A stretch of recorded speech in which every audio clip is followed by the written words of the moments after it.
Gitu. Jadi yang diukur, ya apa yang nggak sengkok, iba, kita pak cucur. Yang demikian itu perlu.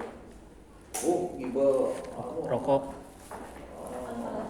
Rokok. Terus rokok, sangat pindah. Sembako itu begapis yang masak. Jadi itu pun materi. Nah kalau tulisan itu dia, yang tidak, maka akan muncul nanti belakangan kasak kusuk. Apalagi sampai besar materinya. Kalau sudah besar materinya kan akan menjadi bukan kasak kusuk lagi, menjadi berita yang mungkin hancur. Itulah ya. Apalagi sampai pertimbangan di bawah. Ada siswa yang tidak terima ke gurunya, coba guru beri nilai mengutangkan sesuatu langsung sama.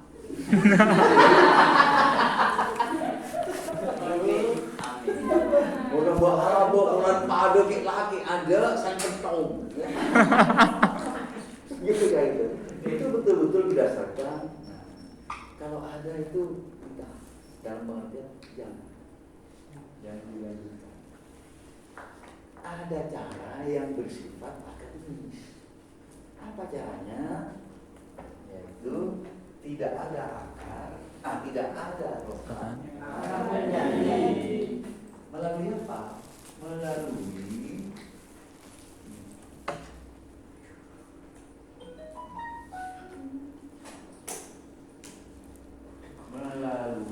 pendekatan acuan normatif. Ini baca saja, teman-teman. Nah, melakukan pendekatan dengan penilaian acuan normatif. Apa itu acuan normatif? Bahwa kita melakukan penilaian tidak berdasarkan patokan, tetapi membuat patokan berdasarkan kondisi siswa. Maksudnya kondisi siswa gimana? Artinya setiap kelompok itu memiliki kualitas yang berbeda. Tidak bisa ya cantik di sana kemudian dikatakan cantik di sini. Pandai di sana, pandai di sini belum tentu. Kenapa? Itu relatif. Artinya penilaian itu dilakukan dengan proses membandingkan antara skor yang diperoleh dengan kondisi kelas yang ada. Artinya kita membandingkannya itu bukan membandingkan dengan standar, tetapi membandingkan dengan kondisi yang ada. Yang namanya si A itu cantik kan dibandingkan dengan si B. Begitu. Kalau dibandingkan dengan si X yang lebih cantik, si A menjadi tidak cantik. Demikian juga siswa. Dan siswa yang mendapat nilai A itu kan dibandingkan dengan temannya yang dapat B, bukan dibandingkan dengan patokan. Nah, kalau sudah begini kita membandingkan antara satu dengan yang lain dalam satu lingkungan yang sama. Nah, yang demikian inilah menggunakan cara acuan normatif. Kita baca itu apa acuan normatif? Jadi dia dikenal dengan acuan standar relatif. Artinya tidak berdasarkan patokan tadi yang sudah dipatok keras tadi. Ya. Masa tidak bisa kita mengangkat perawat itu? Oh, tidak bisa. Sepa dia tak lulus ya, yang tua dia tak lulus. Setinggal kerajaan sampai, saya kalah yang tua dia saya kalah. Kayak dua, kayak pakai saya kalah. Yang tu boleh, saya kalah, pas bila saya menang. Juara kalah. Orang luar Madura itu pusing. Kok ada juara? Kalah tapi juara. Mana ada logika sedunia ini? Ya, coba Euro sekarang, ada yang kalah, itu juara. Enggak ada. Bila kalah. Juara kalah pertama. Ternyata di Kerapan Sapi ada. Ini menunjukkan bahwa orang Madura tidak mau dikalahkan. Mas Jaka apapun menang. Itu maunya ya, maunya. Nggak ada logika itu. Ketika saya bicara dengan teman-teman di luar Madura itu ketawa juga mereka. Kalau gitu nggak ada kalahnya orang Madura, nggak ada. Dalam kerabat sapi, ya. Dalam pemilu ya tetap kalah. Ya. Tapi nggak tahu ya, nyari ya, masalah. Kok bakalan dia jawab? Tak kira aman di sana. Begitu kira-kira itu dari ancaman. Baik, selanjutnya lagi. Jadi ini relatif atau norma kelompok. Berdasarkan kelompok itu kondisinya. Relatif kan? Ya. Pendekatan ini menafsirkan hasil tes yang diperoleh siswa dengan membandingkannya dengan hasil tes siswa yang lain dalam kelompoknya. Jadi pembandingnya itu dibandingkan sesama hasilnya. Alat pembanding tersebut yang dijadikan standar kelulusan dan pemberian nilai tertentu ditentukan berdasarkan skor yang diperoleh siswa dalam satu kelompok. Dengan demikian, berbeda halnya dengan PAP, standar kelulusan baru dapat ditentukan setelah diperoleh skor para siswa. Jadi setelah siswa itu skornya ada, itu dibandingkan dengan mereka. Jadi skor ini, tadi yang mana yang tidak banyak lulusnya itu. Nah, ini dibandingkan. Angkel lah pada buduna yang dibandingkan. Si paling tinggi sih mah, beto, siapa? Ya, namanya ini nomor siapa ini? Nomor? Aduh. Ini siapa ini yang tertinggi ini namanya ini?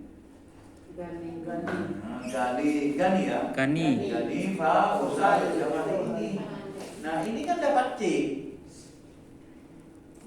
Nanti kalau dibandingkan dengan yang di bawahnya ini dia bisa bukan dapat C tetapi bisa A. Bagaimana caranya, Pak? Caranya kita perhatikan. Ya. Hal itu berarti standar yang dibuat berdasarkan dan untuk satu kelompok tak dapat diterapkan untuk kelompok yang lain. Ya, jadi standarnya berdasarkan standar itu, ya. Dibuat berdasarkan hasil tes sebelumnya pun tak dapat dipergunakan untuk tes yang sekarang dan mendatang. Jadi setiap kali membuat patokan itu berdasarkan data yang ada. Jadi sekali ambil kemudian itu dibuat data untuk ajuan normatif ini. Baik.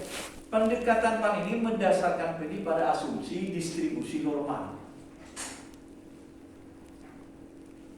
Apa artinya distribusi normal? Yaitu sebuah kelompok itu diasumsikan normal. Normalnya begini. Ya.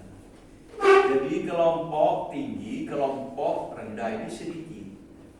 Maka yang rata-rata yang banyak ini yang tinggi. Itu acuan normatif. Artinya nih, ya, di sebuah keadaan itu pasti ada yang paling dan sedang, memang kurang. Itu asumsinya itu ya. Nah, kalau berdasarkan begitu maka nanti kita akan mencoba menghitungnya berdasarkan penyimpangan standar deviasinya. Jadi menghitung berdasarkan standar deviasi. Bagaimana Pak caranya ya dihitung? Ya, dengan cara menghitung berapa standar deviasi dari masing-masing ini. Ya, jadi bagaimana cara menghitung standar deviasi? Ya.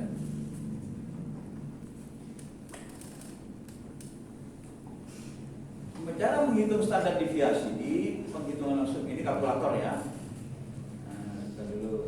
Standar deviasi dalam menghitungnya kemudian muncul saya meloncat-loncat ya. Ya. Ke mana ya standar deviasi keluarlah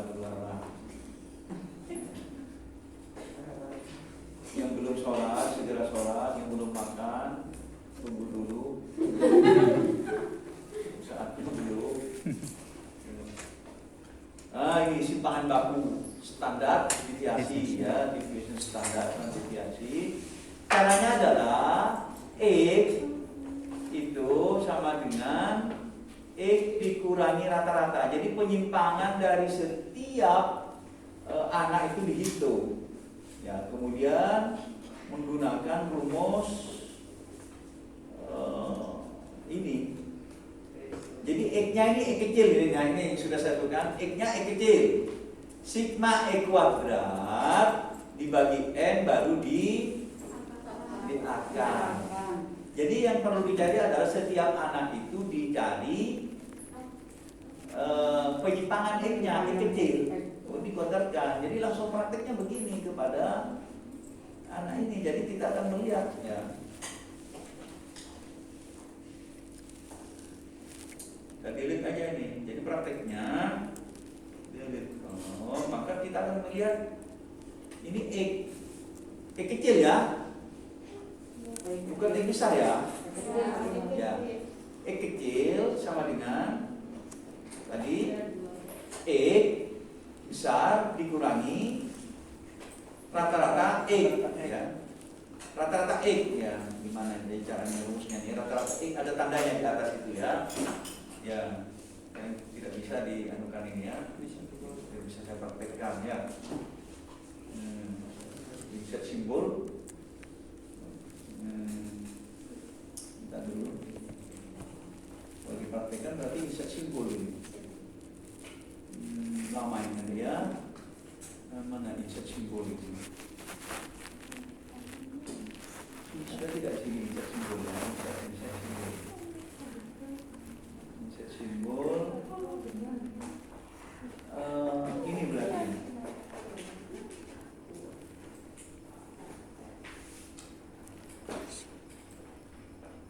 Oh, tapi gimana supaya di sakratnya ya? Ada petunjuk lain? Mungkin ada yang tahu? Ya.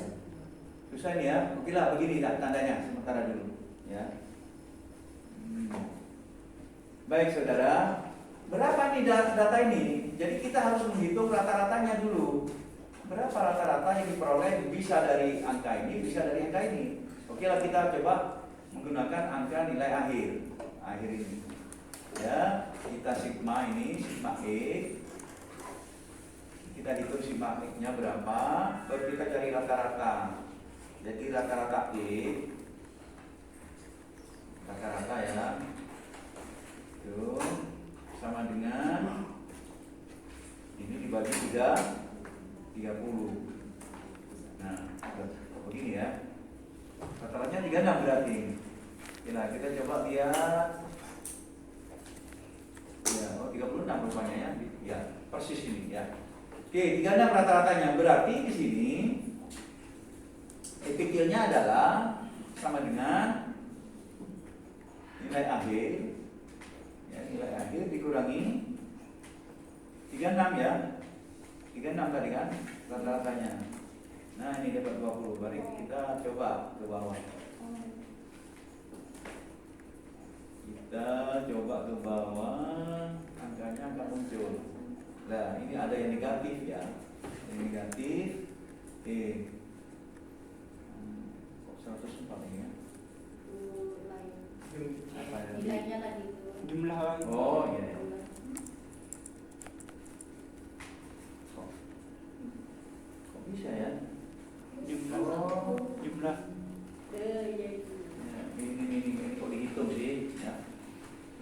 Ya, enggak masuk ini ya. Ya. Ya, begitu kira-kira. Nah, sampai sekian ini untuk kelompok 1 ini ya. Oke.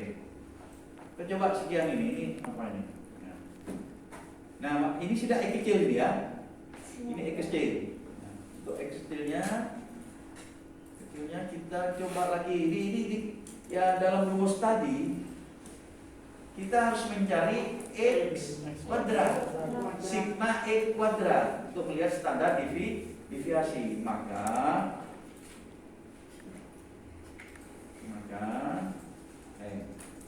ini tadi ya, kita kuadratkan ini X kuadrat ya, X kuadrat ya, X kali X, X kali X ya, X kecil lagi ini ya. Ya, X kecil dikuadratkan ini sama dengan ini dikali ya itu lagi ya, kembali lagi. Jadi BG7 kali BG7. Nah, kita copy ke bawah. Ini. Ya, kemudian kita jumlah. Kita jumlah sini sigmanya diperoleh ini. Nah, rumusnya adalah S selanjutnya sama dengan akar dari sigma X bagi N. Jadi kita mau coba melihat lagi berapa sigma X-nya ya. Kita akan melihat sigma X ini dibagi 30. Jadi ini bagi 30 sama dengan sekian. Lalu kita cari akarnya ya. Apa akar itu ya? Dalam bahasa Inggris apa akar itu? Tut ya, tut